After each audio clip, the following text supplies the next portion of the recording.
اس معجزاتی انگوٹھی کی بدولت آپ کو بادشاہی ملی۔ ایک مرتبہ ایسا ہوا کہ جس انگوٹھی کی بدولت آپ جنوں وانس و حیوانات پر حکومت کرتے تھے وہ گم ہو گئی تھی۔ اس کا گم ہونا تھا کہ آپ تخت سے محروم ہو گئے، جس کی وجہ سے ہاتھ سے سلطنت نکل گئی۔ یہ انگوٹھی شیطان کے ہاتھ لگ گئی۔ کچھ عرصہ بعد شیطان کے ہاتھ سے دریا میں گر گئی۔ انگوٹھی مچھلی کا نوالا بن گئی۔ ایک مرتبہ مچھیروں نے مچھلی پکڑنے کے لیے دریا میں جال ڈالا تو یہ مچھلی بھی جال میں آ گئی۔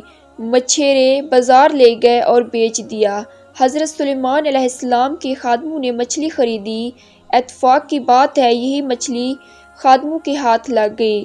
مچھلی محل میں لائی گئی۔ مچھلی کو صاف کرنے کے لیے جب پیٹ چاک کیا گیا تو اس میں گم شدہ انگوٹھی مل گئی۔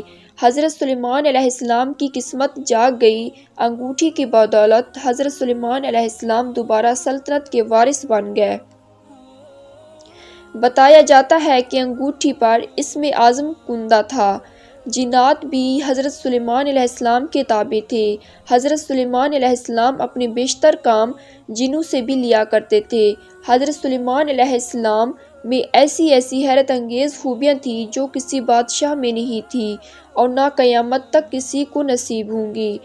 ایک مرتبہ حضرت سلیمان علیہ السلام نے اللہ سے دعا مانگی تھی کہ میرے بعد آنے والوں کو ایسی حکومت نصیب نہ ہو۔ حضرت سلیمان علیہ السلام کی دعا قبول ہوئی۔ حضرت سلیمان علیہ السلام انسانوں، جنوں، حیوانوں اور ہوا پر حکومت کرنے لگ گئے تھے۔ حضرت سلیمان علیہ السلام نے اپنے باپ حضرت داؤد علیہ السلام کی خواہش کے مطابق فلسطین میں ایک عبادت خانہ تعمیر کیا۔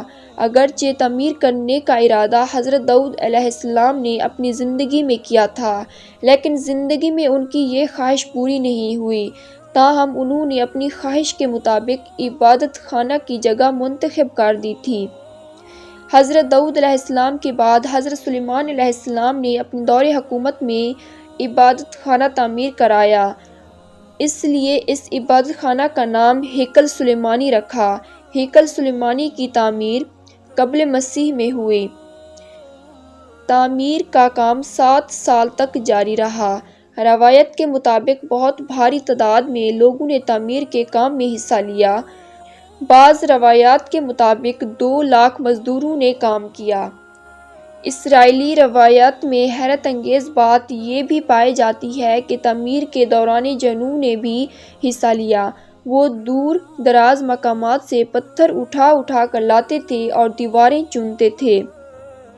تاریخ سے یہ بات معلوم ہوتی ہے کہ اس عبادت خانہ کی لمبائی 90 فٹ، چوڑائی 30 فٹ اور اونچائی 45 فٹ تھی۔ روایت ہے کہ عصائے موسیٰ بھی اسی صندوق میں تھا۔ یہ عصا حضرت شعیب علیہ السلام نے حضرت موسیٰ علیہ السلام کو عطا کیا تھا۔ ان میں پتھر کی وہ تختیاں بھی تھیں جو طور سینا پر اللہ تعالیٰ نے حضرت موسیٰ علیہ السلام کو عطا کی تھی۔ اس میں 9 عدرات کے نسخے بھی تھے۔ جب طالوت اسرائیلیوں کا بادشاہ بنا تھا تو یہ صندوق دوبارہ بنی اسرائیل کے ہاتھ آیا۔ تابوت سکینہ حاصل کرنے کے لیے طالوت کو جنگ لڑنا پڑی۔ یہ جنگ کافروں سے لڑی گئی۔ اس جنگ میں طالوت نے اللہ تبارک و تعالیٰ سے دعا مانگی تھی کہ اے رب، مجھے صبر کرنے کی صلاحیت عطا کر، مجھے ثابت قدم رکھ اور کافروں پر فتح دے۔ تاریخ سے یہ بات ثابت ہے کہ فلسطین پر ہر زمانے میں حملے ہوتے رہے۔ کبھی بابل نے تباہی مچائی، کبھی رومیوں نے حملہ کیا۔ عراق کا قدیم نام بابل تھا۔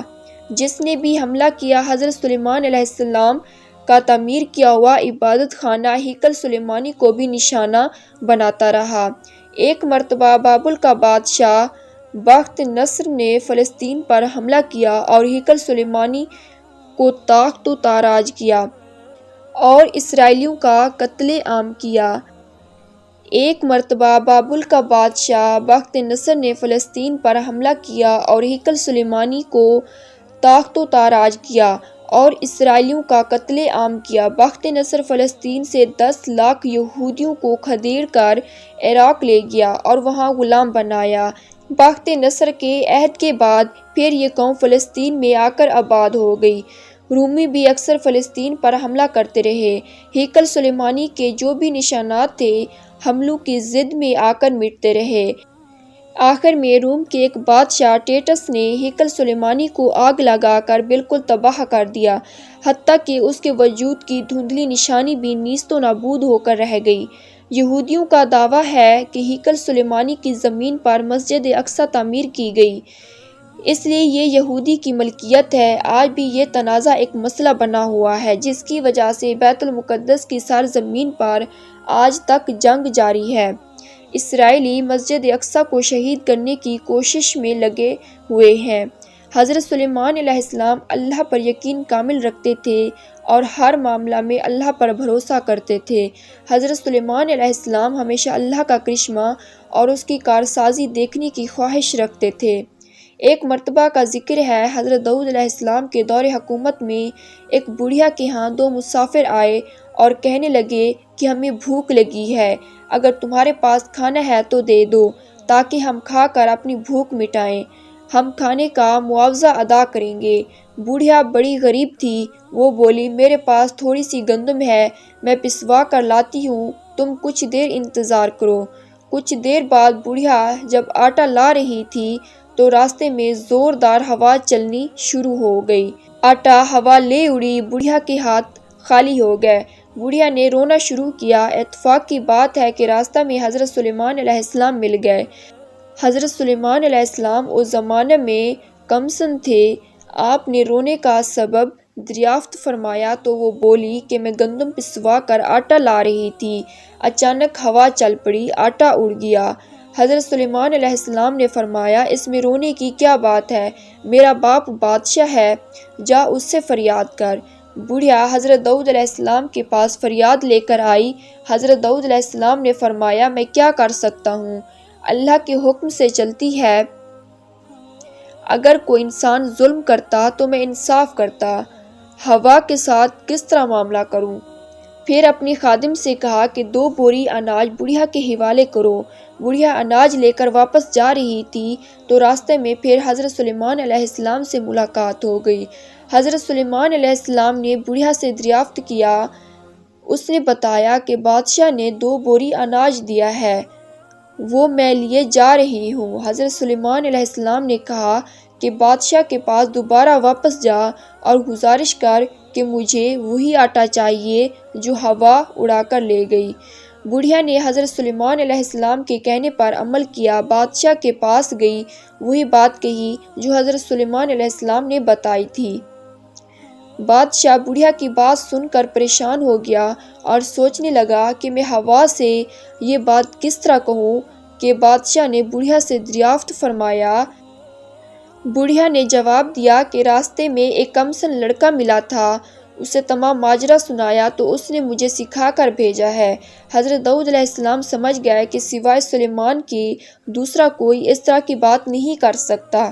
حضرت سلیمان علیہ السلام کو دربار میں بلا کر دریافت فرمایا کہ میں کس طرح ہوا سے آٹا لے کر دوں، یہ بات تو میرے لیے ناممکن ہے۔ حضرت سلیمان علیہ السلام نے بادشاہ سے کہا کہ آپ پیغمبر ہیں اور بادشاہ بھی، آپ دعا کریں تو وہی آٹا واپس آ سکتا ہے۔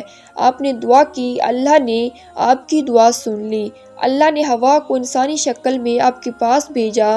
حضرت داؤد علیہ السلام نے ہوا سے دریافت کیا کہ اس بڑھیا کا آٹا کیوں اڑا کے لے گئی؟ ہوا نے جواب دیا کہ اللہ کا یہی حکم تھا۔ اور پھر حضرت داؤد علیہ السلام نے ہوا سے پوچھا کہ اس بارے میں جو معلوم ہے ہمیں بتاؤ۔ ہوا نے پورا واقعہ سناتے ہوئے کہا، سمندر میں ایک کشتی آ رہی تھی، اس میں کچھ تاجر بیٹھے ہوئے ہیں، کشتی میں ایک سوراخ ہو گیا جس سے کشتی کے ڈوب جانے کا اندیشہ پیدا ہو گیا۔ کشتی میں بیٹھے ہوئے تاجروں نے خدا سے منت مانگی کہ اے خدا، اگر کشتی ڈوبنے سے بچ گئی تو ہم اس کا آدھا حصہ داؤد بادشاہ کے دربار میں پیش کریں گے تاکہ وہ غریبوں میں تقسیم کریں۔ ان کی دعا قبول ہوئی۔ ہوا نے بتایا کہ مجھے حکم ہوا ہے کہ اس بڑھیا کا آٹا اڑا کر کشتی کا سوراخ بند کر دوں، میں نے ایسا ہی کیا۔ یہ گفتگو جاری تھی کہ اسی دوران وہ تاجر بھی نفع کا مال لے کر دربار میں حاضر ہوئے اور آدھا مال غریبوں میں تقسیم کرنے کے لیے پیش کر دیا۔ حضرت داؤد علیہ السلام نے مال کے 2 حصے کیے، ایک حصہ بوڑھیا کو دیا اور سلیمان کو شاباشی دی، کیونکہ ان کوششوں سے خدا کی مصلحت کا راز معلوم ہوا۔